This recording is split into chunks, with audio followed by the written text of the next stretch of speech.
मेरे फ़ोन की बैटरी ख़त्म हो गई और पूरा अंधेरा छा गया। ऐसा गहरा अंधेरा जो आंखों पर पट्टी की तरह चिपक जाए। बारिश अभी भी हो रही थी। सर्दी हड्डियों को चीरती हुई अंदर तक उतर रही थी। हमारे चारों तरफ सिर्फ पहाड़ थे।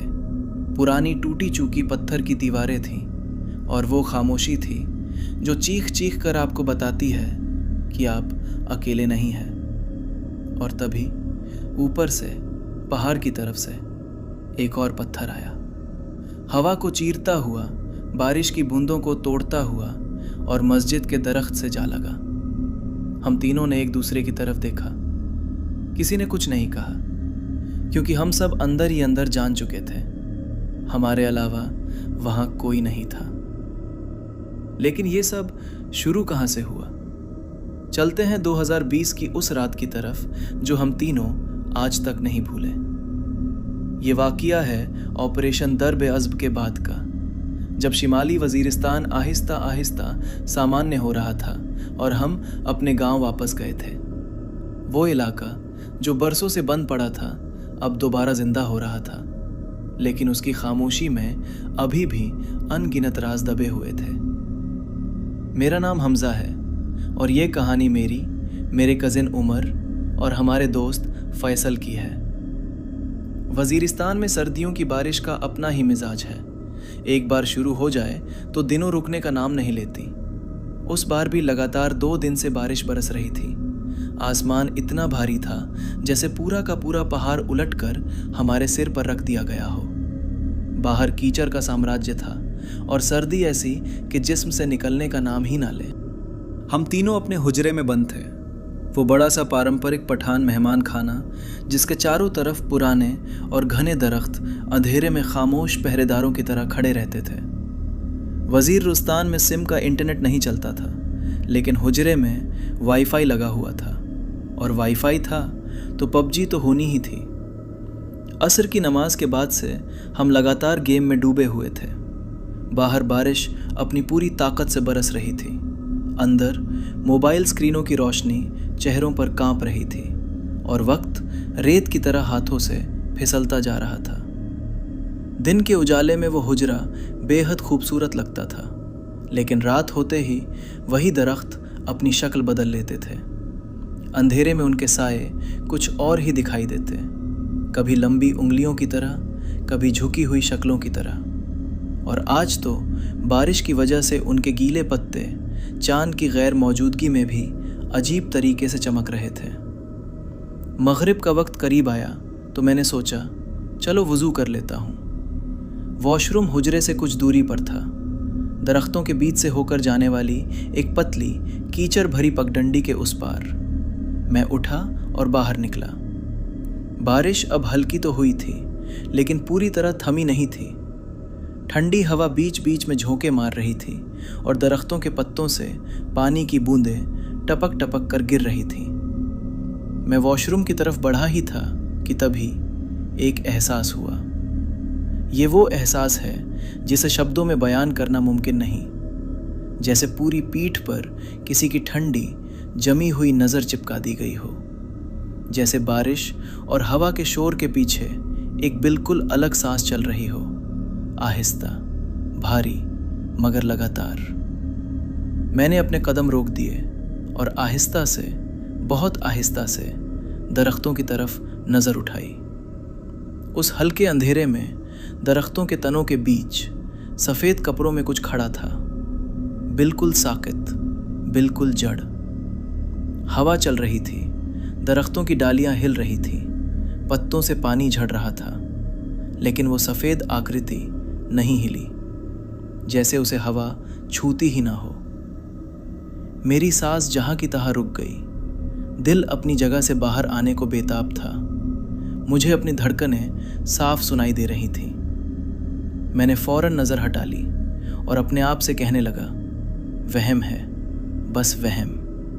रात को दरख्तों की शक्लें बदल जाती हैं, बारिश में साए अजीब लगते हैं। कुछ लम्हे और गुजरे, फिर मैंने पूरी हिम्मत जुटाकर दोबारा उस तरफ देखा।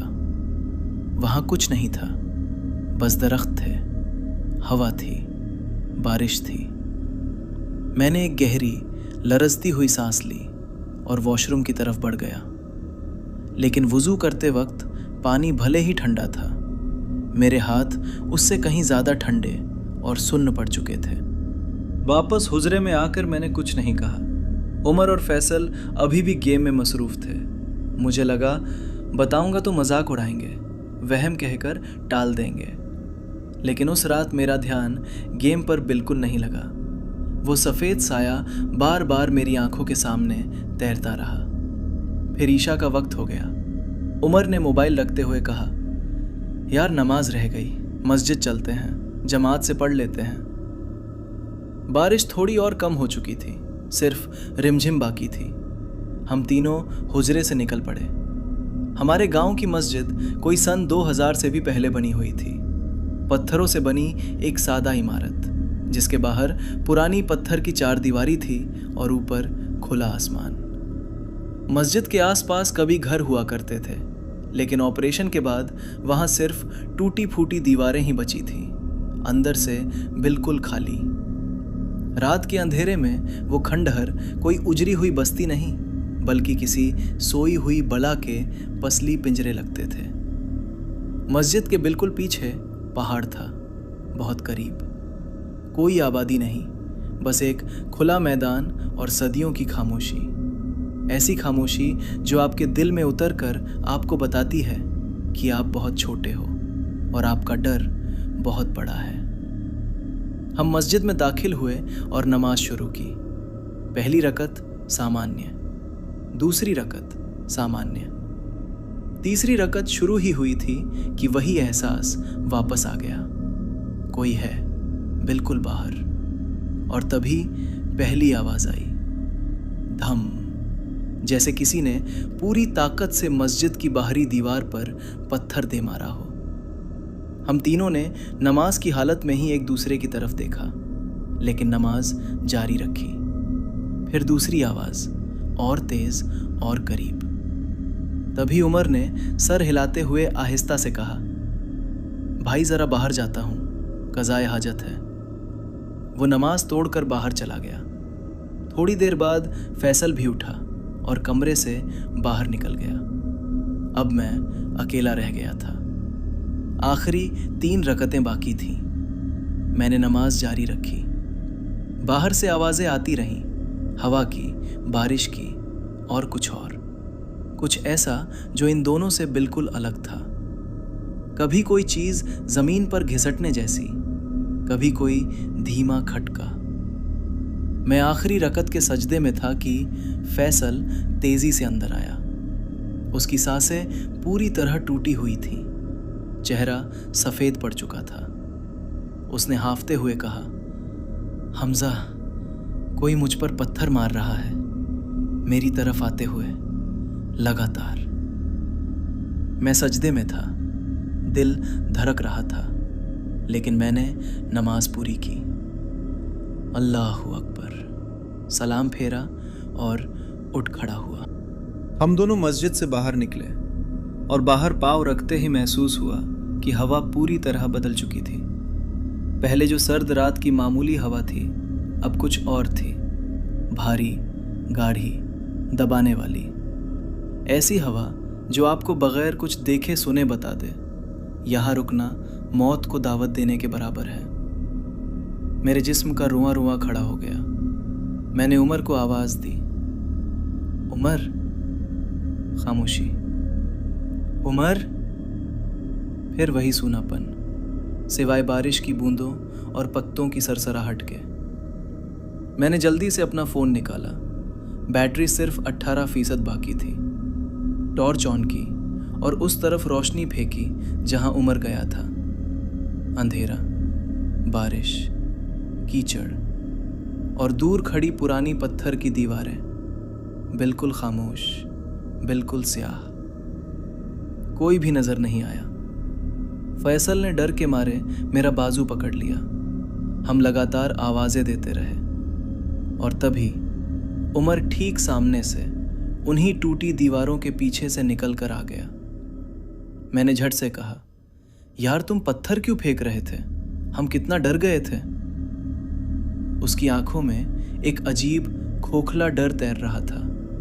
उसने कहा, मैंने कोई पत्थर नहीं फेंका। झूठ मत बोलो, हमारे अलावा यहाँ कोई नहीं है। उसने सीधे मेरी आंखों में झांकते हुए कांपती आवाज में कहा, हमजा भाई, कसम से मैंने नहीं फेंके। और मैं तुम्हारी आवाज़ें सुन रहा था, लेकिन मेरी अपनी आवाज़ जैसे गले में ही घुट कर रह गई थी। मैं चीखना चाहता था, पर सिर्फ होठ हिल पा रहे थे। जिस लम्हे उसने ये कहा, उसी लम्हे हम तीनों का रंग और भी पीला पड़ गया। क्योंकि अगर उमर ने नहीं फेंके और फैसल पर भी किसी ने पत्थर फेंके, तो फिर वो कौन था? हमारे अलावा वहाँ कोई नहीं था। और ठीक उसी वक्त मेरे फ़ोन की बैटरी ख़त्म हो गई। स्क्रीन बुझी, टॉर्च गायब, मुकम्मल अंधेरा, ऐसा गाढ़ा जिसमें उंगली तक नज़र ना आए। और फिर ऊपर से एक और पत्थर आया, बारिश की सुइयों को चीरता हुआ, हवा को फाड़ता हुआ, और सीधे मस्जिद के पीछे लगे दरख्त पर जा लगा। आवाज़ इस बार बहुत ज़्यादा तेज़ थी, गूंज पहाड़ों से टकरा कर लौटी। मैंने बिना एक पल गंवाए कहा, आयतुल कुर्सी पढ़ो अभी और चलते बनो। मैं और फैसल पढ़ने लगे। उमर को पूरी आयतुल कुर्सी याद नहीं थी, लेकिन उसने मेरा बाजू इतनी मजबूती से पकड़ा कि मैं उसकी उंगलियों की कंपी और बर्फीली ठंडक को साफ महसूस कर सकता था। हम तीनों भागे, बारिश में, कीचड़ में, अंधेरे में, सर्दी में। कुरान की आयतें होठों पर थीं और दिल में एक ही दुआ, या अल्लाह बचा लेना।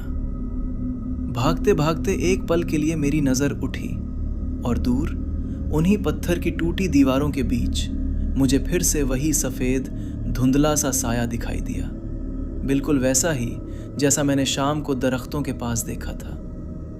एक पल को लगा और फिर बारिश और अंधेरे में गायब। मैंने अपने कदम और तेज कर दिए, पीछे मुड़कर नहीं देखा। अल्लाह का शुक्र, कोई गिरा नहीं। और हम हुजरे के दरवाजे तक पहुंच गए। हुजरे का दरवाज़ा खोला तो अंदर चाचा और बाकी कज़िन बैठे आराम से वाईफाई इस्तेमाल कर रहे थे, बिल्कुल सामान्य, जैसे बाहर इस पूरी कायनात ने हमें निगलने की साजिश रची हो और यहाँ अंदर की दुनिया को कोई खबर ही ना हो। उन्होंने हमारी तरफ देखा। हमारे चेहरे देखने के काबिल नहीं थे, कीचड़ से सने, बारिश से भीगे और आंखों में वो डर जो अपनी मर्जी से नहीं उतरता। चाचा ने पूछा, क्या हुआ? हम में से कोई भी फौरन जवाब नहीं दे पाया, बस अंदर आकर बैठ गए। देर तक सांसें दुरुस्त करते रहे। और जो बात उस रात हम तीनों के जहन में बैठ गई, वो किसी ने ज़बान से नहीं कही, क्योंकि कुछ बातें कहने की नहीं होती, उन्हें बस महसूस किया जाता है। दोस्तों, वज़ीरस्तान के पहाड़ अपने अंदर बहुत कुछ छुपाए हुए हैं। सदियों की तारीख, जंगें और वो चीज़ें जो इंसानी समझ से हमेशा बाहर रहेंगी। हमजा आज भी कहता है, उस रात के बाद मैंने कभी अकेले रात को उस मस्जिद में नमाज नहीं पढ़ी।